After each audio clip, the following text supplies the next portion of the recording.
to county governments and hereby wish to address you as follows.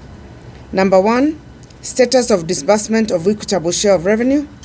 While we are cognizant that we are in a new political dispensation, as county governments, we are duty-bound to provide smooth and uninterrupted service delivery to every citizen. However, the Council is concerned that despite being in the midst of transition, the current financial situation across the 47 county governments is devastating.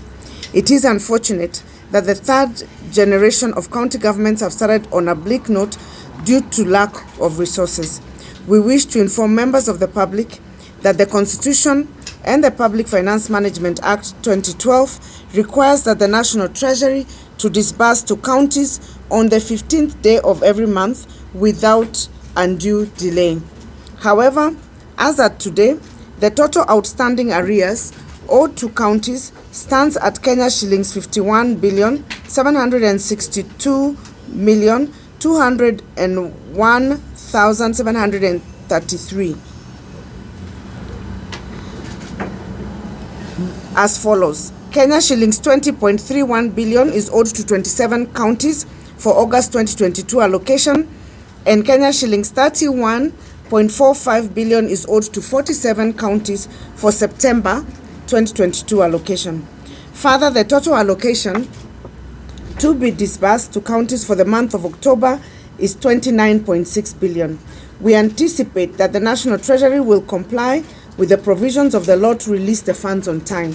So far, the continued delay in disbursement of funds has paralyzed county operations in respect to the following: 1, payment of salaries to county officials; 2, purchase of medical supplies; 3, stalling of development projects; and 4, response to interventions required to mitigate the drought and disaster that is going on.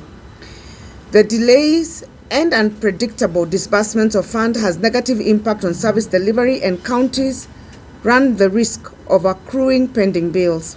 The Council therefore calls upon the National Treasury to release all the outstanding disbursement to counties on or before Monday, 10th October 2022.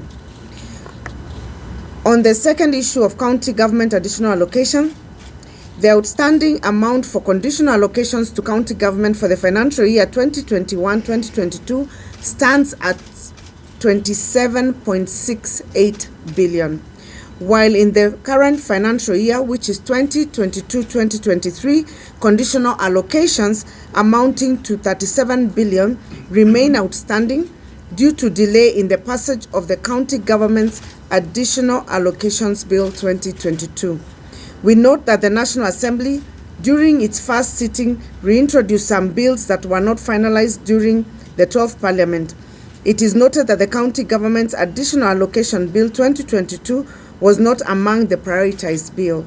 In this regard, we urge the National Assembly and Senate to prioritize reintroduction of the bill to facilitate disbursement of conditional allocation to counties. This will enable completion of stalled development projects in essential sectors such as health, agriculture, roads, and climate change. Fellow Kenyans, since the inception of county governments, finalization of unbundling, costing, and transfer of functions and attendant resources for some devolved functions remains unresolved.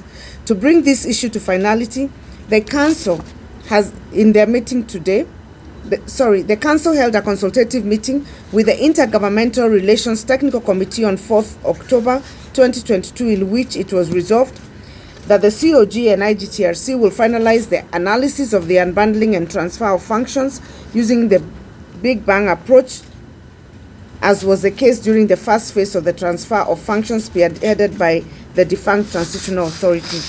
The COG has agreed to meet with IITGRC next week in Naivasha to agree on the modalities of the same. In June 2018, a resolution was passed by the summit to anchor the COG Secretariat in law. However, since then, the proposed amendments to the Intergovernmental Relations Act 2012 have never been considered by Parliament. In order to support intergovernmental relations and to ensure that county governments are fully supported to undertake their constitutional mandate, we urge the 13th Parliament to prioritize consideration of the amendments Immediately, the same is tabled before the House. We further note that in the new government structure, the Ministry of Devolution is not part of the ministries, and as such, the modalities of funding to the Council of Governors will be affected. In light of this, we are requesting His Excellency, the President, to direct the National Treasury to grant the COG a vote for direct funding. The Council is aware of the directive from the Office of the Controller of Budget to the effect that no salaries will be paid outside the Unified Human Resource Information System. We note with concern that there are a number of casuals in the counties that are not in the payroll system and therefore risk not receiving their salaries for the pending and subsequent months. To resolve the payment issues, county governments will furnish the Office of Control of Budget with the required information to facilitate payment of their salaries. The Council has also today resolved that in line with the PPP Act, the Council nominees to the board should be gazetted with immediate effect to ensure that the concerns and interests of county governments are addressed during the PPP processes.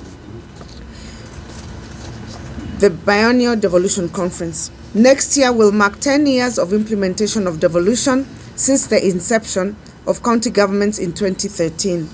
The first Biennial Devolution Conference will be held in August 2023 under the theme 10 Years of Devolution, the Present and the Future. The conference will mark the end of the annual series of conferences and the beginning of the biennial devolution conferences. This will enable full implementation of resolutions by stakeholders in the devolution space. The Council has begun the process of planning the devolution conference, and we call all partners to join us as we embark on preparation for the same. In conclusion, I take this early opportunity to wish all Kenyans a happy Huduma Day. As we commemorate this day of service and volunteerism, let us all strive to be of service to one another and to our beloved country, Kenya. Thank you. Thank you. No. I think it's very clear. No questions. It's pretty clear.